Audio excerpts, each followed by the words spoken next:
एका नवीन मराठी व्लॉगमध्ये तुम्हा सर्वांचं अगदी मनापासून स्वागत। आजचा दिवस तुम्हा सर्वांना सुखाचा, समाधानाचा आणि आरोग्यदायी जावो हीच गजानन चरणी प्रार्थना। आणि बघा ना, शेवंतीला किती छान फुलं आले आहे। खूप उशिरा आले आहे फुलं, कारण माझ्याकडून ज्यांनी झाडं नेले त्यांच्या झाडाला आधी फुलं आले आणि मी सगळ्यांना दिले, तर माझ्या घरी उशिरा फुलं आले। असो, परंतु फुलं हे लागले।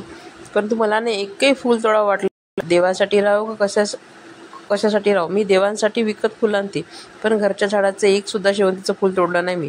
जास्वंदाची फुलं वाहते वाटल्यास, परंतु मला ना तोडायची हिंमतच होत नाही, कारण किती छान दिसते होते फुलं। आणि असं वाटते की आपण फूल तोडलं तर कसं दिसेल ते झाड, नाही का। आणि हे झाडं बघा, इतक्या दिवसाची झाडं, बसस्टँड, माझ्या दुकानासमोर बसस्टँड आहे आणि तिथे किती सारे मोठे मोठे झाडं होती, खूप छान। आणि बंदरं वगैरे ना इतके सारे येऊन राहायचे झाडावर या, आणि एका क्षणार्धामध्ये सगळं होत्याचं नव्हतं केलं आणि प्रगतीच्या नावाखाली सगळे झाडं तोडल्या गेली बघा। आता पहिले झाडं तोडायसाठी किती वेळ लागायचा आणि आता तर बिलकुल 10 मिनिटेसुद्धा लागत नाही एक झाड तोडायसाठी, कारण ती मोठी मशीन निघाली आहे, कटर मशीन, त्याने तर बिलकुल 2-3 मिनटामध्ये झाड पूर्ण तोडून तयार। तर पूर्ण झाडं तोडले आणि ते इतकं सारं ऊन दुकानामध्ये येते की खूप त्रास होता त्या उन्हाळ्याचा। तर नाहीतर त्या झाडांनी ना दुकानात खूप छान थंड हवा यायची आणि थंडावा पण थंड वाटायचं, असं वाटायचं की जणू काही एसीच सुरू आहे खरं। कारण कोणी दुकानात आलं की विचारायचं की दुकानात एसी आहे का तुमच्या, तर मी म्हणायचे नाही, ह्या झाडांकरतानी खूप छान थंड लागते। तर इतके पण झाडं तोडल्या गेले ते।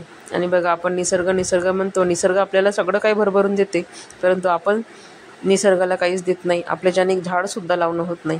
आता इतके सारं झाडं तोडले, पण एक तरी झाड लावेल का, नाही। तर कशासाठी, तर इलेक्ट्रिक बस येऊन राहिल्या, तर त्यांच्या चार्जिंगची व्यवस्था करण्यासाठी ते तेवढे झाडं तोडल्या गेली। म्हणून पाऊस सुरू झाला की एक तरी झाड लावा बरं सगळ्यांनी, छोटं राहो मोठं राहो, कोणतंही झाड लावा, पण लावा। घरापासून थोड्या अंतरावर किंवा ओपन स्पेस असेल घरासमोर, तिथे तरी एकतरी झाड लावा।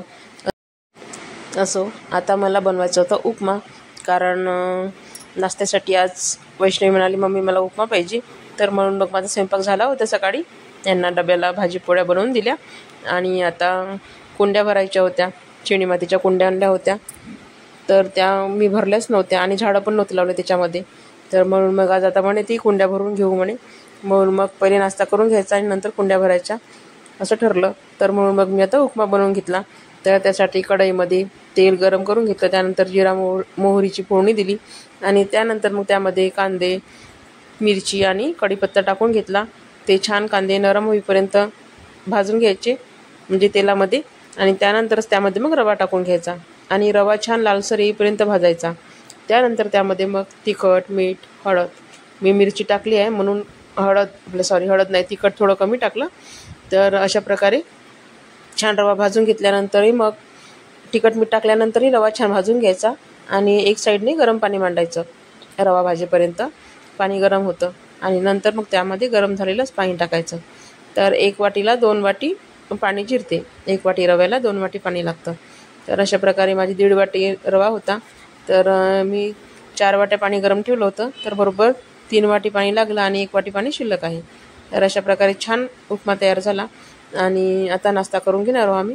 आणि उपमा हा छान नरमच चांगला लागतो, म्हणजे थोडं पाणी जास्त पडलं तरी चालतं, परंतु कमी पडलं तर ते असं घशामध्ये अडकल्यासारखं होतं, त्यामुळे उपमा हा नरमच छान बनवायचा। तर अशा प्रकारे नाश्ता केल्यानंतर मग आम्ही दोघींनी पण आता तिने कुंड्या भरायसाठी घेतल्या। तर ही कुंडी ऑलरेडी तयार होती पूर्ण आणि छान नवीन फुटवे फुटले होते त्याला, म्हणजे नवीन रोपं येऊन राहिले होते। तर ते सगळे रोपं आता अलग करून राहिली होती ती एक एक करून, आणि आता नवीन कुंड्या भरायच्या होत्या चिनी मातीच्या। तर आधी 2 भरल्या होत्या, त्यामध्ये अलग अलग झाडं लावले आणि आता ही तिसरी कुंडी भरायची होती।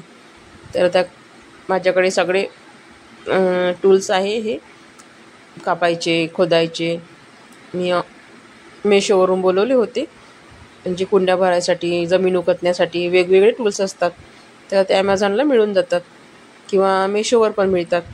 तर हे मी 500 रुपयाचे 8 का 9 आले होते मला पूर्ण। कुंड्या पाठवून द्या, आता कुंड्या पाठवून द्या म्हणतात तुम्हाला। अगं कुंड्या मी सांगितल्या आहे पण काढून इथं आणल्या नाही। अबे मागं बोलले त्या कुंड्या कुठे गेल्या? कोणत्या? हो, तू ऑनलाईन बोलवलं तर आता कुंड्या आल्याच नाही अजून पण. अजून कुंडीतले सगळे रोपं अलग अलग करून घेतले आणि ही चिनी मातीची कुंडी 150ला एक पडली आहे मला. तर तिने 2 नागपूरवरून आणल्या होत्या आणि एक ही चंद्रपूरवरून आणली. तर आता जुन्या कुंडीतले सगळे मूळ मातीतले जुन्या कुंडीतली जी माती निघाली त्या मातीमधून सगळे जुन्या झाडाचे जे मुळं असतील ते सगळे अलग अलग करून घ्यायचे आणि त्यानंतरच त्या मातीमध्ये मग थोडी रेती, शेणखत असेल किंवा गांडूळ खत असेल किंवा कोकोपीट असेल ते टाकून पूर्णपणे मिक्स करायचं आणि त्यानंतरच मग कुंडी भरायची. तर अशा प्रकारे तिने 2-3 कुंड्या भरून घेतल्या होत्या. आणि कोकोपीट जर वापरायचं असेल तर घरात जर उधळी असेल तर कोकोपीट हे वापरू नका झाडांना, कारण कोकोपीटला उधळी लवकर लागते. त्यामुळे कारण मी गेल्या वर्षी 10 किलो कोकोपीट आणलं तर मला फेकून द्यावं लागलं, कारण माहिती आहे का त्याला उधळीच खूप लागली होती. त्यामुळे तर कोकोपीट न वापरता तुम्ही शेणखत किंवा गांडूळ खत वापरू शकता. तर हे शेणखत मी माझ्या शेतातून आणलं होतं. शेतामध्ये मी खूप सारं बनवलं होतं, तर तिथल्या 2-3 चोंगळ्या घेऊन आले होते शेतातूनच आणि ते आता अजूनही पुरून राहिलं माझं. थोडं थोडं कुंड्यामध्ये टाकत जाते 8-10 दिवसांनी आणि अशा प्रकारे पूर्ण कुंड्या आता भरून घेतल्या.